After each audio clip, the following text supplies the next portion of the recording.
I remember during the Bush administration, I used to make fun of Grover Norquist because people used to say he was a big power player, and I'd never even heard of him. And then I started talking to people, and they all said, oh no, he is really spooky guy.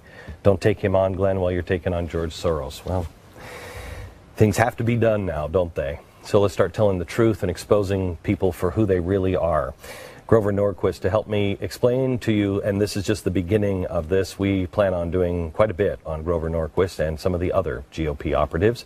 Frank Gaffney, president for the Center for Security and Policy, and also Daniel Greenfield. He is the Shillman Fellow of the David Horowitz Center for Freedom. I want to, I guess, let's start with this. Because I find this is my first entrance into Grover Norquist.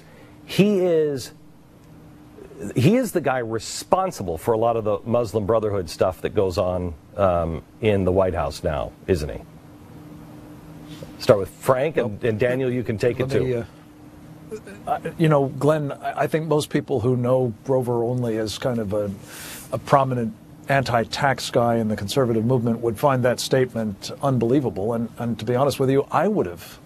But for the fact that I saw it firsthand as a result of sharing office space for what I think of as 7 biblically long years with Grover Norquist, in which I had an opportunity to witness it firsthand. I saw terrorists in his office space. I had my colleagues come to me and say, you know, there's a Muslim Brotherhood front operating out of his office suite. It was called the Islamic Free Market Foundation or Institute, II, Islamic Institute for short.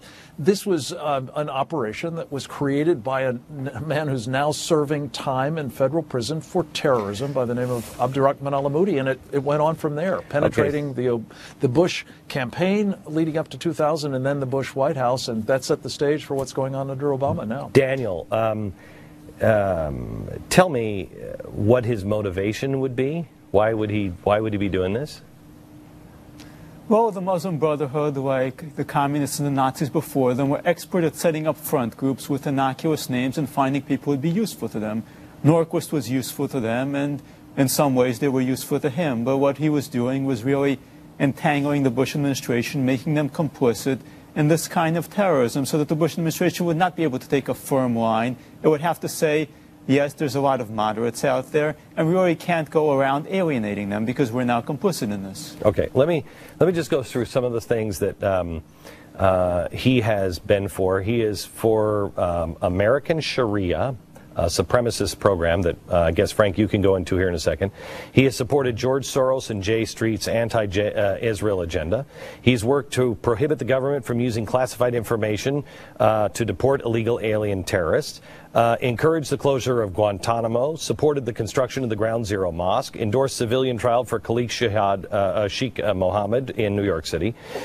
He is for sharp defense cuts in the time of war, immediately withdrawing U.S. forces from Afghanistan and Iraq.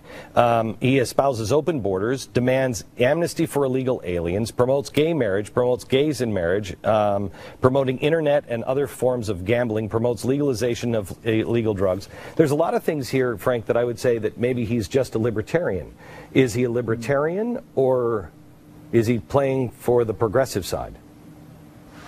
Well, that's a judgment call, I guess, to some people. To me, it's pretty clear. When you put it all together, I think most libertarians are not hostile to our country, are not hostile to our Constitution, are not working with, hand in glove, the radical left, to say nothing of the Islamists, to undermine, the conservative movement. And, you spoke in your monologue about the attacks on Ted Cruz. Those follow attacks on Tom Coburn, attacks on Mike Lee, of course, attacks on the Heritage Foundation. I mean, this is a guy who is doing the bidding, at the very least, if not all in on his own right. He's certainly helping people who are enemies, I believe, of this country, and certainly enemies of the Republican Party, if there's anything left of it, and the conservative movement specifically. Can you give me an example where he is comfortable in working with the progressives and Islamists in particular? Something we could go back to in history and look.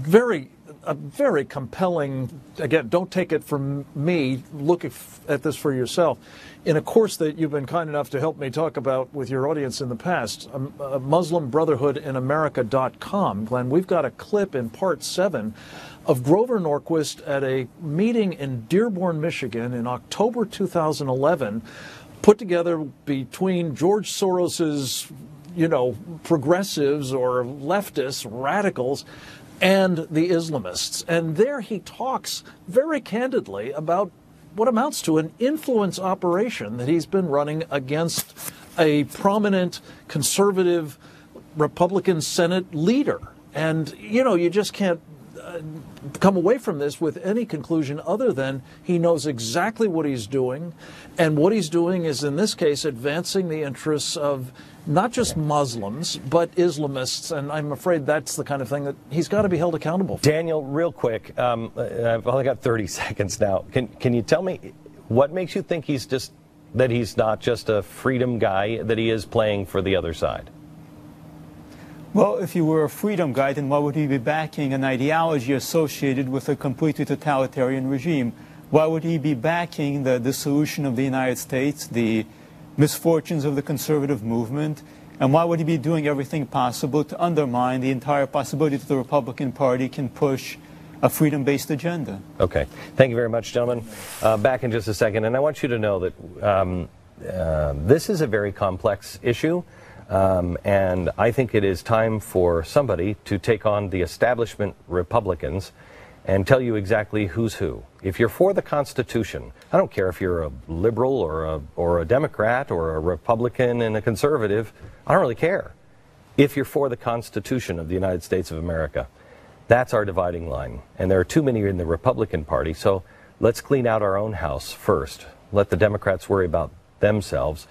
Why don't we try to find the people that are supposedly on our side and clean out the house?